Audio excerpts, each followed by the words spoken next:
Imagine this. You've been away for just 2 hours. Maybe you ran to the grocery store. Maybe you had a work call in the other room.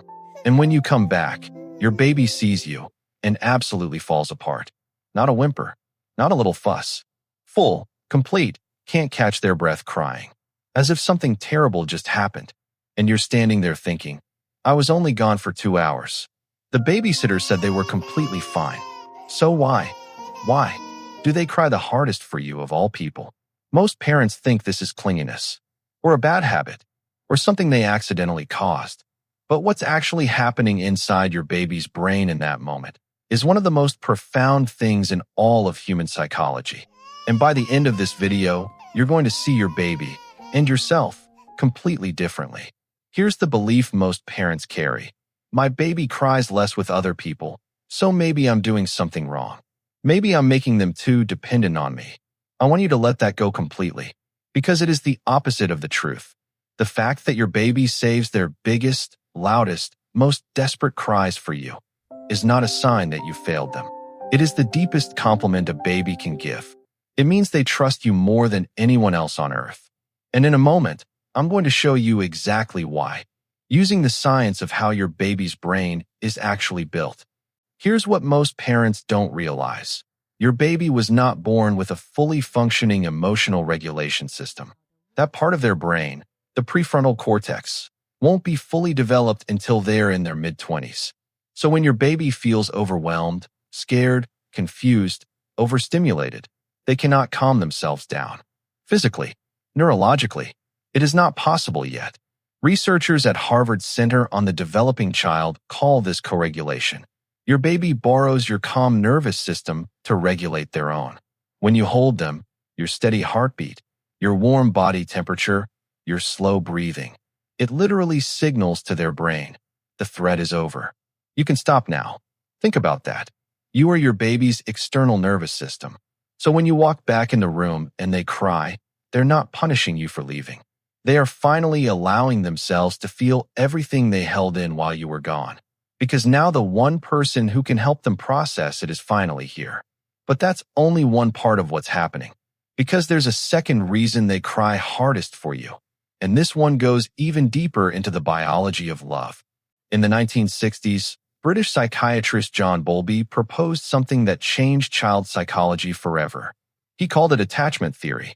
His discovery was this: babies are biologically programmed, hardwired from birth, to form a deep, intense bond with one primary caregiver. Not because they want to be spoiled, but because evolutionarily, staying close to that one person kept them alive. That person becomes what psychologists call the secure base. You are your baby's secure base.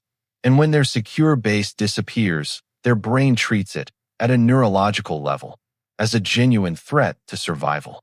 Cortisol, the stress hormone, floods their system. Their heart rate goes up. Their body goes on alert.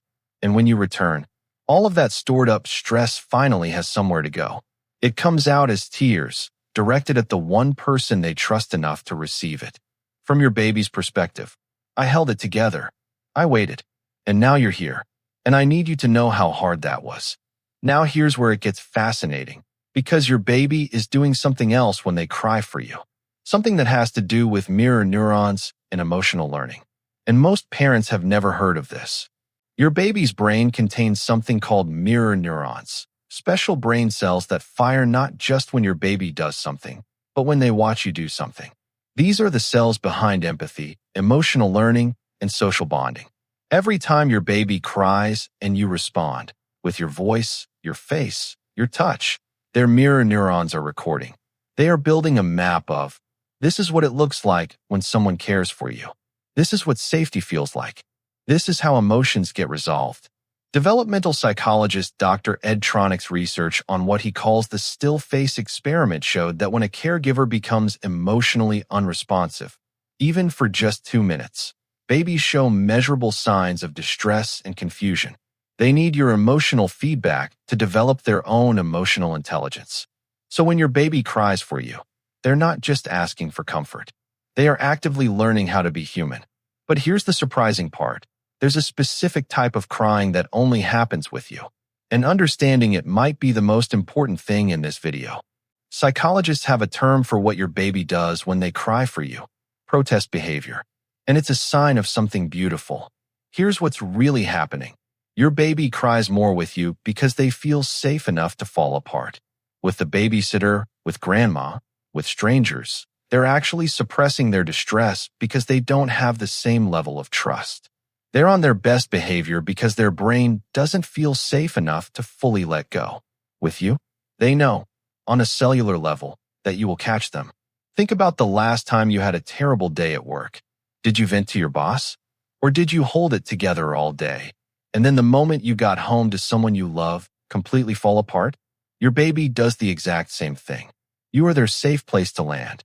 And once you understand this next part, about what happens inside their body during reunion, you will never feel guilty about their tears again. When you return to your baby after being apart, something extraordinary happens in both of your bodies simultaneously. Oxytocin, often called the bonding hormone, surges in both of you at the moment of reunion. Research from the Weizmann Institute of Science found that oxytocin levels in mothers and infants actually synchronize during moments of close contact, especially after a separation. That flood of tears when you come back. It's not grief. It's release. It's relief. It's your baby's body shifting from stress response back to safety. And oxytocin is the chemical bridge that makes that shift possible. The cry is the transition. And you are what makes the transition possible. Which leads us to the final, most important point, and the one thing you can do right now that will make your baby feel more secure, more loved, and genuinely less clingy over time. Here's the paradox that parenting science has confirmed over and over. The babies who are allowed to cry for their parent, who are consistently responded to, who are never made to feel that their needs are too much, those are the babies who become the most independent toddlers. Psychologist Mary Ainsworth's landmark strange situation study showed that securely attached infants, those whose emotional cues were consistently met, were actually far more willing to explore, take risks, and separate from caregivers in new environments, because they trusted that the caregiver would be there when they needed them. Responsiveness doesn't create dependency. It dissolves it. Your baby isn't crying to manipulate you. They aren't trying to control you. They are crying because their entire understanding of whether the world is safe or not is built on one question. When I need you, will you come? So what does all of this mean practically? Here are 5 things you can do right now, starting today. 1. When you return after being apart, give your baby your full, unhurried attention for the first few minutes. Put the phone down. Get on their level. Let the reunion be a real reunion. 2. When they cry for you, try narrating what you see. You missed me. I was gone, and now I'm back. You're safe. This activates the language centers of their developing brain alongside the emotional ones. 3. Don't rush to stop the crying immediately. Let them feel it for a moment before you soothe. 4. Use consistent goodbye rituals. A specific word, a specific gesture, something that signals to their brain. This separation has a shape, and it ends with you coming back. 5. Trust your own response to them. You were literally designed to regulate your baby's nervous system. Your instinct to go to them when they cry is not a weakness. It is your biology doing exactly what it was designed to do.